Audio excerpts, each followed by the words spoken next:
Esse é um vídeo para quem trabalha com edição de vídeo, com produção, com fotografia ou qualquer coisa do tipo. E quem dera eu, na época que eu comecei, tivesse acesso a um vídeo como esse. E aqui eu separei 4 coisas que podem mudar a sua visão na hora de oferecer um trabalho. Começando com, pensa o seguinte, se você é um cliente, você vai contratar alguém que tem uma imagem ruim?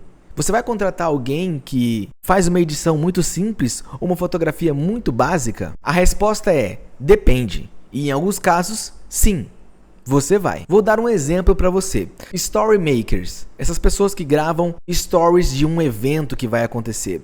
O contratante, ele quer a melhor imagem? Bom, claro, ele vai querer uma imagem razoavelmente ok. O contratante que contrata um story maker para fazer um evento, ele quer literalmente registrar. Ele quer que aquele evento seja registrado. Por quê? Porque ele não é 3 ou 4 pessoas que vai gravar ele mesmo estando naquele evento. Então ele quer que uma terceira pessoa que vai ficar com o celular na mão, grave o evento inteiro para ele. Se você entender que o foco do seu cliente é resolver o problema, você vai entender que a câmera ou até mesmo a qualidade não importa. Eu preciso de um vídeo que vai registrar aquele momento. Eu preciso de uma foto para mandar para uma pessoa. Eu preciso de uma edição que simplesmente tire as partes que eu gaguejei.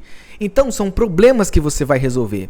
Eu ficava muito focado em trazer a melhor imagem, a melhor câmera, o melhor equipamento, a melhor edição, quando na verdade eu deveria focar em uma coisa, resolver o problema do meu cliente. E às vezes o problema que ele tinha era um problema muito mais fácil de ser resolvido do que eu inventava. Então, o que isso causa? Eu ficava extremamente inseguro de dar o meu preço. Por quê? Porque eu não tinha a melhor câmera. Eu não tinha uma câmera chamada FX30, que é uma câmera da Sony caríssima. Eu não tinha ela. Então, eu imaginava que o meu valor deveria ser menos. Quando na verdade eu estava literalmente resolvendo o problema do meu cliente. O que me leva ao segundo ponto. Quem é o seu cliente?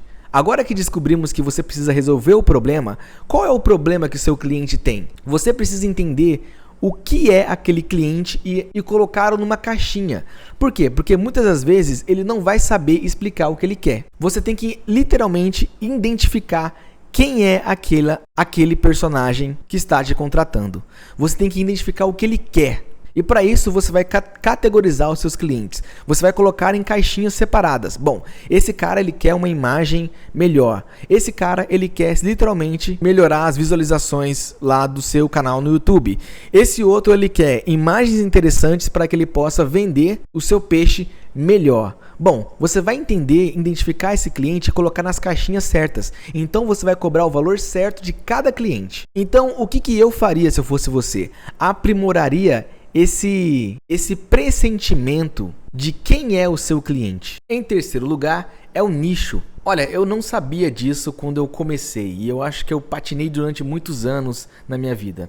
A velha história, quem faz tudo não faz nada. Pensa comigo, se você fizer um bom trabalho para uma hamburgueria, outras hamburguerias provavelmente vão querer o seu trabalho, porque eles vão ficar com inveja daquilo que você fez para aquela pessoa. Então o que eu quero dizer com isso? É muito mais fácil você ganhar muitos clientes num nicho específico. Eu faço vídeos para canais no YouTube de Minecraft. Eu faço vídeos para empresas do ramo de educação. Isso é uma coisa muito interessante, porque você vai nichar mais o seu público e, consequentemente, você vai virar uma referência naquele público específico. E quando você é mais específico em uma coisa, você vale mais para o mercado, você pode cobrar mais. E essa é a diferença do jogo. Ou você cobra muito pouco por serviço e faz serviço para todo mundo, ou você cobra muito caro para ser específico em uma coisa. Pensa o seguinte, se você está com um problema no joelho, quem que você prefere que faça uma cirurgia em você? Uma pessoa que é um clínico geral ou uma pessoa especialista em joelho? Com certeza você vai no especialista em joelho, porque lá ele vai resolver o seu problema.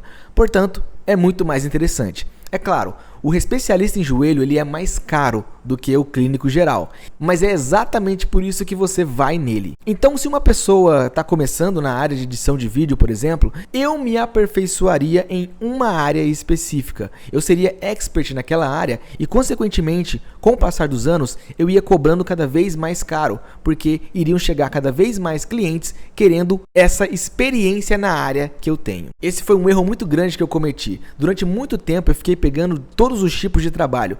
E sabe o que aconteceu? O preço só foi ou caindo ou estagnando. Você não conseguia escalar, eu não conseguia cobrar mais, eu não conseguia aumentar o meu preço ao longo do tempo. Por quê? Porque eu não estava sendo específico em uma área.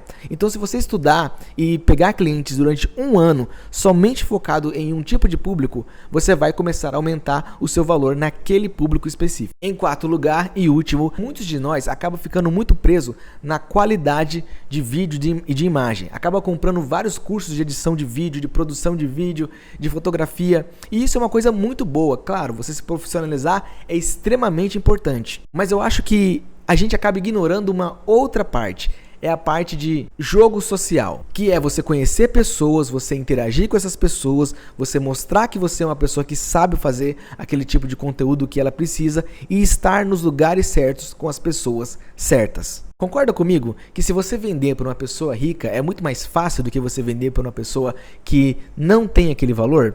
Então, é muito mais fácil vender para empresas do que vender para CPF, porque geralmente empresas têm um fluxo de caixa maior, enquanto CPFs, ou ele está começando a sua empresa, ou ele tem pouco recurso para gastar com marketing. Então, foque em empresas ou em pessoas que tem um poder aquisitivo maior.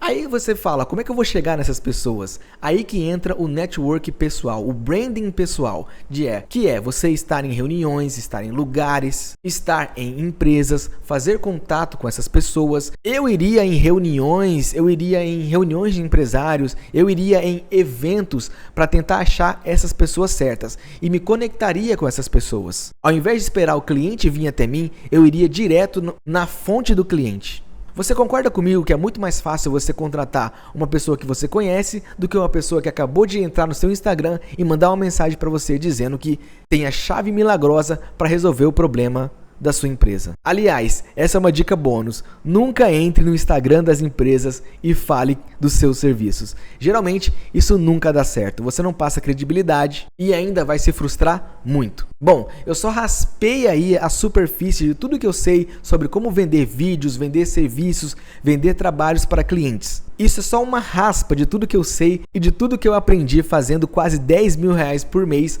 com serviços. E se você quer ter um pouquinho mais do meu conteúdo, eu tenho aqui um grupo secreto lá no Telegram, onde eu posso falar com mais detalhes sobre coisas que o YouTube não me permite falar. Eu espero você lá.